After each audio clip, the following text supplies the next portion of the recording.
बिस्मिल्लाहिर्रहमानिर्रहीम। Dear students, इस lecture के अंदर हम समझेंगे इलेक्ट्रिकल प्रॉपर्टीज ऑफ सॉलिड्स के बारे में।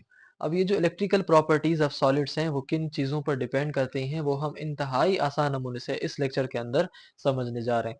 सबसे पहले तो हम ये चीज़ डिस्कस कर रहे हैं कि इलेक्ट्रिकल प्रॉपर्टीज जो भी गुड कंडक्टर की होती हैं वो डिपेंड करती हैं उस गुड कंडक्टर की एबिलिटी पर कि वो एनर्जी को किस तरह ट्रांसमिट करता है विदाउट बॉइलिंग, विदाउट मेल्टिंग और विदाउट चेंजिंग इट्स कंपोजिशन। मिसाल के तौर पर अगर ये कंडक्टर है या एक किस्म का मटेरियल है और ये मटेरियल गुड कंडक्टर है, इसमें से बिजली जाती है, तो उसमें से जब इलेक्ट्रिसिटी ट्रांसमिट हो तो उसमें से ट्रांसमिट होने के दौरान वो बॉयल ना हो, वो मेल्ट ना हो और उसकी कंपोजिशन में चेंजेस ना हो, तो इस किस्म के मटेरियल को हम कहेंगे कि भाई इसकी इलेक्ट्रिकल प्रॉपर्टीज सही है। अब मैं यहाँ पर इन चीजों का मिसाल बॉइलिंग का, मेल्टिंग का देना किस काम का है और क्यों है, इसको थोड़ा आप समझ लें। देखिए, अगर आपके पास साल्ट है या नमक है, अगर आप नमक आपके पास खुश्क शक्ल में पड़ा है, आप उसमें से बिजली गुजारना चाहेंगे तो नहीं गुजरेगी। लेकिन अगर आप उस साल्ट को फ्यूज करेंगे या उस साल्ट को आप मेल्ट करेंगे, उसको उबालेंगे या उसको पिघलाएंगे, तो पिघलाने के बाद वो साल्ट अब उसमें से इलेक्ट्रिसिटी पास हो सकती है। तो अब हम ऐसे नहीं कहेंगे कि अब ये जो साल्ट है ये अब इलेक्ट्रिकल प्रॉपर्टीज रखता है। इस तरह की इलेक्ट्रिकल प्रॉपर्टीज अगर रखेगा तो वो हमारे काम की नहीं है। ऐसी इलेक्ट्रिकल प्रॉपर्टीज रखे कि वो बिजली तो पास करे, मगर बिजली पास करने के लिए उसको बॉयल ना करना पड़े, उसमें से बिजली पास करने के लिए उसको मेल्ट ना करना पड़े, या उसमें से बिजली पास करने के लिए वो उसकी कंपोजिशन को चेंज ना करना पड़े। तो इस किस्म के मटेरियल को हम कहते हैं कि उसको इलेक्ट्रिकल प्रॉपर्टीज हैं। अब यहाँ पर हम पहली इलेक्ट्रिकल प्रॉपर्टी सॉलिड्स की जो पढ़ने जा रहे हैं वो है रेजिस्टिविटी। है तो बहुत सारी, लेकिन हम यहाँ पर वो मखसूस और चंद और सेलेक्टिव पढ़ने जा रहे हैं जो हमारे टेक्स्ट बुक के अंदर है। रेजिस्टिविटी को हम जाहिर करते हैं रो से। इन टॉपिक्स को डिटेल में हमने फर्स्ट ईयर के अंदर पढ़ा है, आप वो लेक्चर जरूर समझें। अब ये जो रेजिस्टिविटी है ये एक मटेरियल की एबिलिटी है जिसकी मदद से वो किसी भी इलेक्ट्रिसिटी को उसमें से रोकता है। मिसाल के तौर पर मैं कहूं कि भाई ये आपके पास एक रबड़ है और ये आपके पास एक किस्म का स्टील है या एक कॉपर की वायर है। अब इस रबड़ के पास या इस प्लास्टिक को इलेक्ट्रिसिटी को रोकने की जो सलाहियत है वो ज्यादा है, और इस स्टील को इलेक्ट्रिसिटी रोकने की जो सलाहियत है वो कम है। यानी कि अगर इसको रोकने की सलाहियत कम है तो ये बिजली को पास करेगा। तो जिसको इलेक्ट्रिसिटी को रोकने की सलाहियत ज्यादा होगी, हम कहेंगे कि उसको रेजिस्टिविटी ज्यादा है, यानी उसमें रुकावट वाली सलाहियत ज्यादा है। तो दरअसल रेजिस्टिविटी एक किस्म की वो खासियत है जो बिजली को रुकावट देती है।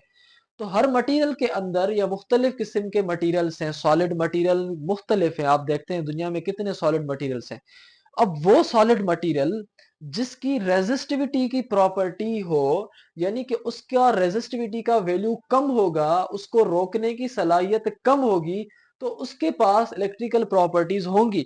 मगर जिसका रेजिस्टिविटी का वैल्यू बहुत ज्यादा होगा, तो मतलब वो इलेक्ट्रिकल प्रॉपर्टीज नहीं रखेगा या इलेक्ट्रिसिटी को वो अपने अंदर से गुजरने नहीं देगा।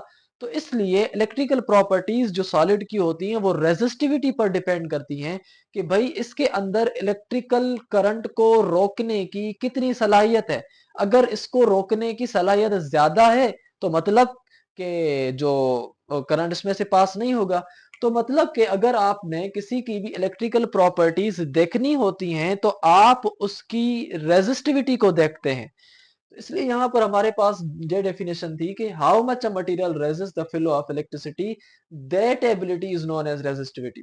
अब ये जो आपका रेजिस्टिविटी है ये मटेरियल का ये जो वैल्यूज होते हैं या रेजिस्टिविटी के जो वैल्यूज होते हैं वो हर मटेरियल की पूरी एक लिस्ट होती है, जिस लिस्ट में या पूरी लंबी चौड़ी लिस्ट में सारे सॉलिड मटेरियल्स की एक वैल्यूज लिखे होते हैं कि भाई किसकी रेजिस्टिविटी कितनी है। तो वहां से हमें पता चल जाता है कि भाई इसके अंदर इलेक्ट्रिकल प्रॉपर्टीज होंगी या नहीं होंगी। अब रेजिस्टिविटी का जो वैल्यू है वो मटेरियल टू मटेरियल चेंज होता रहता है, जाहिर सी बात है। अब यहाँ पर आपके पास अगर मैं मिसाल दूं कि भाई आपके पास एक गोल्ड है, एक कॉपर है, एक स्टील है, अब तीनों में से मुझे बताएं कि किसके अंदर रेजिस्टिविटी का वैल्यू सबसे कम होगा। तो रेजिस्टिविटी का वैल्यू इनमें कम से कम जो है वो गोल्ड में है। अब गोल्ड में रेजिस्टिविटी का वैल्यू कम से कम है तो इसका मतलब ये हुआ कि ये अच्छा कंडक्टर है, इसमें से बिजली अच्छे नमूने से पास हो जाएगी, क्योंकि इसके अंदर करंट को रोकने की जो सलाहियत है वो कम से कम है। तो जिसके पास करंट को रोकने की जितनी सलाहियत कम होगी उसको उतनी रेजिस्टिविटी कम होगी और उसमें से बिजली सही पास होगी और उसकी इलेक्ट्रिकल प्रॉपर्टीज अच्छी होंगी। और ये जो आपके पास रेजिस्टिविटी है इसकी ये फार्मूलाज और ये यूनिट्स हमने डिटेल में तो फर्स्ट ईयर में पढ़ लिए हैं, लेकिन मैंने यहाँ पर आपको जस्ट इंफॉर्मेशन के लिए लिखे हैं कि वो बराबर होता है rho R A divided by L.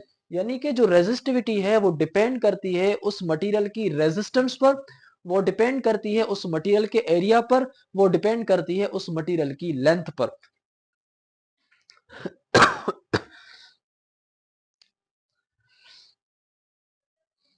अब अगर हम इसका यूनिट देखें तो यूनिट इसका जो है वो है रेजिस्टेंस का यूनिट है ओहम, एरिया का यूनिट है मीटर स्क्वायर, लेंथ का यूनिट है मीटर। तो मीटर स्क्वायर का जो 1 मीटर है वो इस मीटर में कैंसिल हो गया, तो बाकी बचा आपके पास ओहम इंटू मीटर। तो ये जो ओहम इंटू मीटर है ये रेजिस्टिविटी का यूनिट है।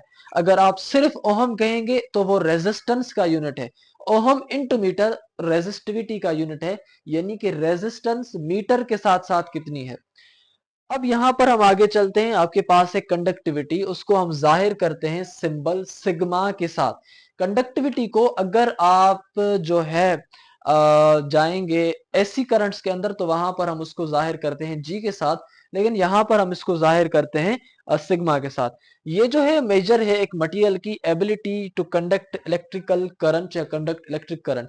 अब अगर आपके पास ये रबड़ है और ये आपके पास एक स्टील की रॉड है, मैं कहता हूं या कॉपर की रॉड है, इस कॉपर की अंदर एक करंट को कंडक्ट करने की कितनी एबिलिटी है, उस एबिलिटी का नाम कंडक्टिविटी है। तो जिसके पास जितनी ज्यादा करंट को आगे भेजने की सलाहियत होगी हम कहेंगे कि उसकी कंडक्टिविटी उतनी ज्यादा है।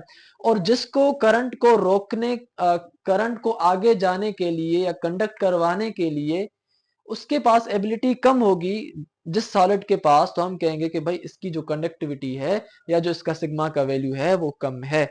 तो कंडक्टिविटी का मतलब है कि भाई ability to conduct electric current जिस मटेरियल की जितनी है उसकी उतनी कंडक्टिविटी होगी।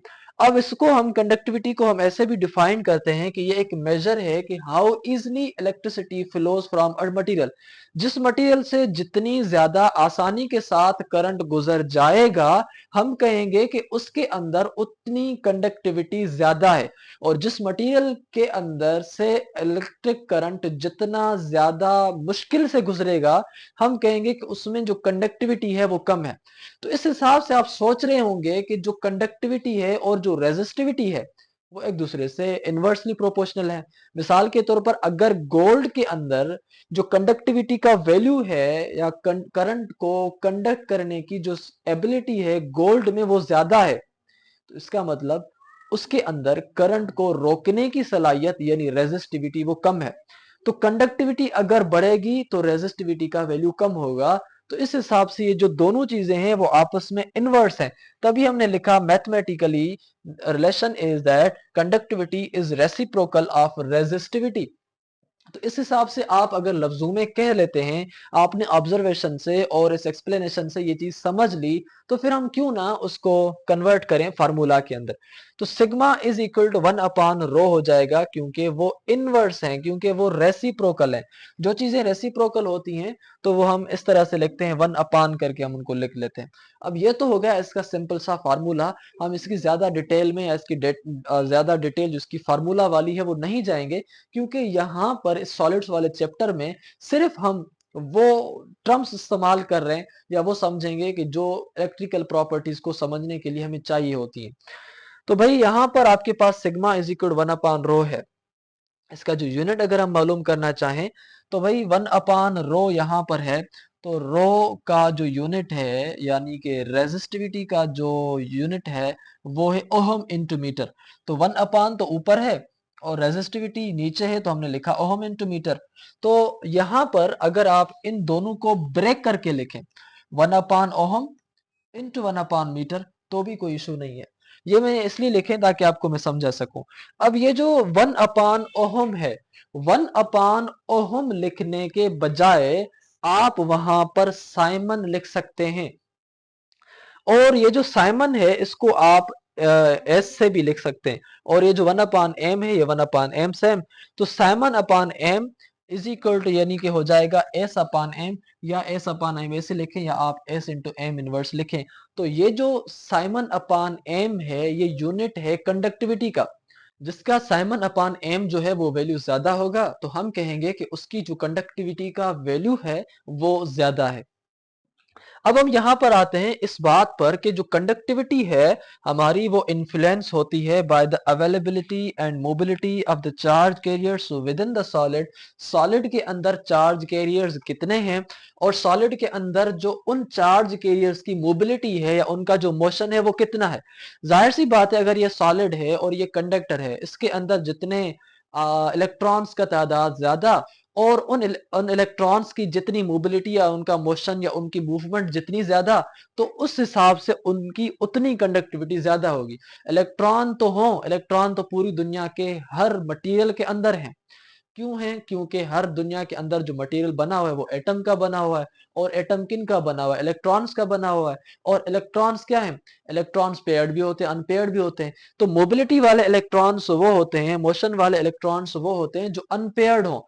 तो मतलब कि यहाँ पर जो अनपेयर्ड इलेक्ट्रॉन्स जिसके अंदर जितने ज्यादा होंगे उनकी जो कंडक्टिविटी का वैल्यू है वो उतना ज्यादा होगा।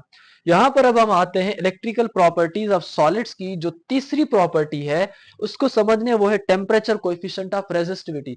यानी कि जब आप इलेक्ट्रिकल प्रॉपर्टीज सॉलिड्स को देखना चाहते हैं कि वो कितनी है, पहले देखेंगे कि उनका रेजिस्टिविटी क्या है, फिर देखेंगे कि उनकी कंडक्टिविटी क्या है, फिर देखेंगे कि भाई टेम्परेचर के चेंज होने के साथ साथ उनकी इलेक्ट्रिकल या उनकी रेजिस्टिविटी पर क्या असर पड़ रहा है, या उनकी कंडक्टिविटी पर क्या असर पड़ रहा है।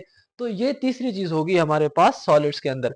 देखें टेम्परेचर कोएफिशिएंट जो रेजिस्टेंस का है हम उसको डिफाइन ऐसे कर सकते हैं कि change in electrical resistance of a substance with respect to per degree rise in temperature. कि भाई टेम्परेचर बढ़ने के साथ साथ उनके अंदर जो रेजिस्टेंस है या इलेक्ट्रिकल रेजिस्टेंस है वो कितना बढ़ रहा है। अब मिसाल के तौर पर ये वायर है, इसमें से करंट जा रहा है और ये वायर हो गई गर्म। अब गर्म होने के बाद इस वायर में से करंट का फ्लो कम हो गया। अब ये जो कम हो गया तो मतलब कि ये भी तो चीजें हमने पढ़नी है ना, ये भी तो चीजें हमने कंसीडर करनी है कि भाई जब टेम्परेचर ज्यादा हो गया, टेम्परेचर बढ़ गया, तो इसकी जो कंडक्ट करने की जो सलाहियत है वो कम होती जा रही है। अब तभी कहते हैं कि भाई जो भी चीजें आप चलाएं, मशीनें हो तो वो गर्म ना हो, अगर गर्म हो जाती हैं तो उनकी जो परफॉर्मेंस है वो कम हो जाती है। अब when the temperature is increased, the produce process of electron collision becomes rapid and faster. नतीजे में क्या होगा? Resistance will increase with rise in temperature of the conductor. अगर ये एक कंडक्टर है, इसमें से इलेक्ट्रॉन्स फ्लो हो रहे हैं और इसका अगर टेम्परेचर बढ़ गया, तो टेम्परेचर बढ़ने की वजह से क्या होगा कि इसमें से जो इलेक्ट्रॉन जा रहे थे वो इलेक्ट्रॉन अब डिस्टर्ब होंगे, वो इलेक्ट्रॉन अब ज्यादा एनर्जाइज हो जाएंगे। तो वो इलेक्ट्रॉन्स अब आगे जाने के बजाय, एक फोकस्ड डायरेक्शन में जाने के बजाय वो उधर ही लड़ पड़ेंगे, वो उधर ही कोलिजन कर पड़ेंगे, क्योंकि अब टेम्परेचर बढ़ गया है। अब उनका जो पारा है, अब उनकी जो बर्दाश्त है, अब उनका जो गुस्सा है वो ज्यादा हो गया है। वो उधर ही रास्ते में भटक जाएंगे, वो उधर ही रास्ते में एक दूसरे से कोलाइड और लड़ पड़ेंगे। तो नतीजे में ये होगा कि इलेक्ट्रॉन्स जब इधर ही लड़ पड़े, इन इधर ही उनमें कोलिजन आ गई, तो अब वो आगे जा नहीं पाएंगे। तभी हम कहते हैं कि टेम्परेचर बढ़ने से क्या होता है कि इलेक्ट्रॉन्स जो उसमें से फ्लो हो रहे होते हैं उनकी कोलिजन बढ़ जाती है, और कोलिजन जो बढ़ जाती है तो उनका फ्लो कम हो जाता है, और जब फ्लो कम हो जाता है तो फिर हम कहते हैं कि भाई इलेक्ट्रॉन्स वहां कम जा रहे हैं। कम क्यों जा रहे हैं, कम क्यों पास हो रहे हैं? क्योंकि रुकावट अब बढ़ गई है कोलिजन की वजह से। जाहिर सी बात है अगर रास्ते में या हाईवे पर झगड़ा हो जाए तो आगे से आने वाली जो गाड़ियां होती हैं वो रुक जाती हैं, क्योंकि जब कोलिजन कहीं पर रास्ते में बीच में हो जाती है तो बाहर से जो दूसरे सीधे डायरेक्शन में आ रहे होते हैं वो भी रुक लेते हैं। तो यही चीज है कि टेम्परेचर के बढ़ने की वजह से अगर इलेक्ट्रॉन्स की कोलिजन हो जाती है तो वहां पर रेजिस्टेंस बढ़ जाती है, पूरी हाईवे बंद हो जाती है, तो वहां पर जो कंडक्टिविटी है वो कम हो जाती है और रेजिस्टिविटी बढ़ जाती है। तो ये होता है टेम्परेचर कोएफिशिएंट और रेजिस्टिविटी का आपस में एक डायरेक्शन। और इसका फार्मूला भी है जो कि हमने फर्स्ट ईयर के अंदर इंतहाई आसान नमूने से पढ़ा हुआ है। फार्मूलाज को हमने यहाँ पर कंसीडर नहीं करना, because we are studying only the term electrical properties of solids, किन किन चीजों पर डिपेंड करती हैं यहाँ पर। दूसरी चौथी चीज यहाँ पर है quality of charge carriers N, कि भाई क्वालिटी जो आपके पास चार्ज कैरियर्स की है या जो क्वांटिटी आपके पास चार्ज कैरियर्स की है वो कितनी है। Number of charge carriers per unit volume जो है, अगर जितनी ज्यादा होगा किसी भी वॉल्यूम में चार्ज कैरियर्स का तादाद, तो हम कहेंगे कि भाई इसमें अब इलेक्ट्रॉन्स ज्यादा फ्लो होंगे, यानी इसकी जो अब इलेक्ट्रिकल प्रॉपर्टी है वो अच्छी खासी होगी। तो चार्ज कैरियर्स हम उनको कहते हैं जो करंट को या चार्ज को आगे लेके जाए, और चार्ज कैरियर्स वो इलेक्ट्रॉन्स होते हैं जो अनपेयर्ड इलेक्ट्रॉन्स हो। ऐसे तो पूरी दुनिया के मटेरियल्स में इलेक्ट्रॉन्स हैं, तो फिर हम कहेंगे भाई सब चार्ज कैरियर्स हैं। तो चार्ज कैरियर्स वो ही इलेक्ट्रॉन्स होते हैं जो अनपेयर्ड हो, जो पेयर में ना हो। तो इसलिए हमने कहा कि जिस भी मटेरियल के 1 मीटर क्यूब वाले वॉल्यूम के अंदर जितना इलेक्ट्रॉन्स अनपेयर्ड का या चार्ज कैरियर्स का तादाद ज्यादा होगा, हम कहेंगे कि भाई इसकी इलेक्ट्रिकल प्रॉपर्टीज सही है और इसमें से जो कंडक्टिविटी होगी अब ज्यादा होगी। अब ये देखें, ये भी 1 मीटर क्यूब है किसी मटेरियल का, ये भी 1 मीटर क्यूब है किसी मटेरियल का, ये भी 1 मीटर क्यूब है किसी मटेरियल का। अब इस मटेरियल के 1 मीटर क्यूब में से 2 इलेक्ट्रॉन फ्री हैं, चार्ज कैरी कर रहे हैं, ये दो ही बस रेस्पॉन्सिबल बंदे हैं यहाँ पर। अब कितना ये वजन उठाएंगे, कितना ये बर्दाश्त करेंगे, कितना आगे चल पड़ेंगे।